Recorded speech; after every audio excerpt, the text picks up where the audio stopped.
مدینہ طیبہ سے 4-5 میل پر ایک آبادی تھی۔ وہاں حضور اقدس صلی اللہ علیہ وسلم کے کچھ اونٹ چرا کرتے تھے۔ کافروں کے ایک مجمع کے ساتھ عبد الرحمن فزاری نے ان کو لوٹ لیا۔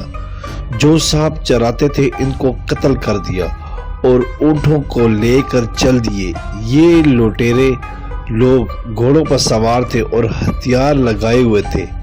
اتفاقاً حضرت سلمہ بن اکوع رضی اللہ تعالیٰ عنہ صبح کے وقت پیدل تیر کمان لیے ہوئے اس طرف چلے جا رہے تھے کہ اچانک ان لوٹیروں پر نگاہ پڑی۔ ان کی عمر صرف 12-13 برس تھی۔ دوڑتے بہت تھے۔ کہتے ہیں کہ ان کی دوڑ ضرب المثل اور مشہور تھی۔ یہ اپنی دوڑ میں گھوڑے کو پکڑ لیتے تھے اور گھوڑا ان کو نہیں پکڑ سکتا تھا۔ اس کے ساتھ ہی تیر انداز بھی بہت مشہور تھے۔ حضرت سلمہ بن اکوع نے مدینہ منورہ کی طرف منہ کر کے پہاڑی پر چڑھ کر لوٹ کا اعلان کیا اور خود تیر کمان لے کر ان لوٹیروں کے پیچھے دوڑ دیے، حتیٰ کہ ان کے پاس تک پہنچ گئے اور تیر مارنے شروع کیے اور پھر اس پھرتی سے دمادم تیر برسائے کہ وہ لوگ بڑا مجمع سمجھے، اور چونکہ خود تنہا تھے اور پیدل بھی تھے، اس لیے جب کوئی گھوڑا لوٹا کر پیچھے لوٹتا تو کسی درخت کی آڑ میں چھپ جاتے اور آڑ میں سے اس گھوڑے کو تیر مارتے جس سے وہ زخمی ہوتا، اور اس خیال سے واپس جاتا کہ گھوڑا گر گیا تو میں پکڑا جاؤں گا۔ حضرت سلمہ اللہ تعالیٰ عنہ فرماتے ہیں کہ غرض وہ بھاگتے رہے اور میں پیچھا کرتا رہا، حتیٰ کہ جتنے اونٹ انہوں نے حضور اقدس صلی اللہ علیہ وسلم کے لوٹے تھے وہ پیچھے ہو گئے۔ اس کے علاوہ 30 برچے اور 30 چادریں وہ اپنے چھوڑ گئے۔ انیہ بن حسین کی ایک جماعت مدد کے طور پر ان لوٹیروں کے پاس پہنچ گئی اور ان کو قوت حاصل ہو گئی۔ یہ بھی ان کو معلوم ہو گیا کہ میں اکیلا ہوں۔ انہوں نے کئی آدمیوں نے مل کر میرا پیچھا کیا۔ میں ایک پہاڑی پر چڑھ گیا، وہ بھی چڑھ گئے۔ جب میرے قریب ہو گئے تو میں نے زور سے کہا، ذرا ٹھہرو، پہلے میری ایک بات سنو، تم مجھے جانتے بھی ہو کہ میں کون ہوں؟ انہوں نے کہا، بتا تو کون ہے؟ میں نے کہا، میں ابن الاکوع، یعنی اس ذات پاک کی قسم جس نے محمد صلی اللہ علیہ وسلم کو عزت دی ہے، تم میں سے اگر کوئی مجھے پکڑنا چاہے تو نہیں پکڑ سکتا، اور تم میں سے جس کو میں پکڑنا چاہوں وہ مجھ سے ہرگز نہیں چھوٹ سکتا۔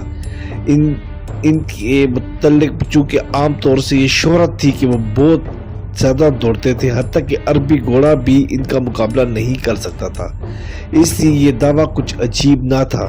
سلمہ رضی اللہ عنہ کہتے ہیں کہ میں اسی طرح ان سے بات چیت کرتا رہا اور میرا مقصود یہ تھا کہ ان لوگوں کے پاس تو مدد پہنچ گئی ہے، مسلمانوں کی طرف سے بھی میری مدد بھی آ جائے کہ میں بھی مدینہ میں اعلان کر کے آیا تھا۔ غرض اسی سے اس طرح میں بات کرتا رہا اور درختوں کے درمیان سے مدینہ منورہ کی طرف غور سے دیکھا کہ مجھے ایک جماعت گھوڑے سواروں کی دوڑ کر آتی ہوئی نظر آئی۔ ان میں سے سب سے آخر اس میں آگے اکرم اسد رضی اللہ عنہ تھے۔ انہوں نے آتے ہی عبد الرحمن فزاری پر حملہ کر دیا اور عبد الرحمن بھی ان پر متوجہ ہوا۔ انہوں نے عبد الرحمن کے گھوڑے پر حملہ کیا اور پاؤں کاٹ دیے، جس سے وہ گھوڑا گر گیا، اور عبد الرحمن نے گرتے ہوئے ان پر حملہ کیا جس سے وہ شہید ہو گئے، اور عبد الرحمن فوراً ان کے گھوڑے پر سوار ہو گیا۔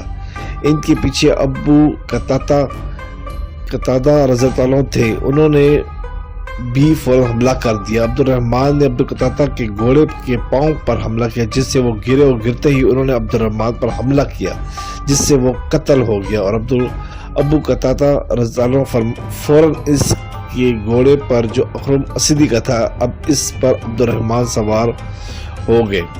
بعض تواریخ میں لکھا ہے کہ حضرت سلمہ تعالیٰ نے اکرم اسدی کو حملہ سے روکا بھی تھا کہ ذرا ٹھہر جاؤ، اپنا مجمع اور آنے دو، مگر انہوں نے کہا کہ مجھے شہید ہونے دو۔ کہتے ہیں کہ مسلمانوں میں سے صرف یہی شہید ہوئے اور کفار کے بہت سے آدمی اس لڑائی میں مارے گئے۔ اس طرح ایک 12 برس کے بچے نے بہادری کا مظاہرہ کرتے ہوئے کفار کی ایک بڑی جماعت کو نہ صرف شکست دی بلکہ ان سے لوٹا ہوا مال بھی واپس لے لیا۔ سبسکرائب کریں، لائک کریں اور بیل آئیکن پہ کلک کریں تاکہ آپ کو اس طرح ہی پیاری اچھی اسلامی ویڈیو ملتی رہے۔